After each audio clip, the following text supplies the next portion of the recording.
วัสดีครับท่านผู้ชมตอนนี้คุณอยู่กับสบายสบายบาร์ราชาทะเลนะฮะร้านอาหารทะเลที่มีของทะเลทุกอย่างเลยฮะโอ้โหทำกันเลยฮะปลาหมึกครับผมอันนี้ปลาทูฮะคางปลาหมึกครับผมโอ้เสียบไม้กินชิวๆเลยอ๋อหอยแครงกับหอยแมงภูไม่ใช่หอยหวานโอ้ยปลาแมคเคอเรลครับผมโอ้โหตัวใหญ่นะฮะบึ้มเลยอันนี้ลายโอ้โหปลาดอลลี่ฮะโอ้โหไปตอนเลย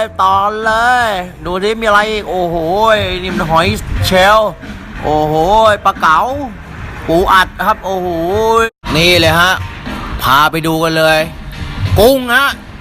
ปูโอ้โหจ่าย599นะฮะฟรีเบียร์ครับผมเครื่องดื่มไม่อั้นนะฮะจัดกันไปครับผมร้านสบายสบายบาร์ราชาทะเลนะฮะตั้งอยู่บริเวณนะฮะ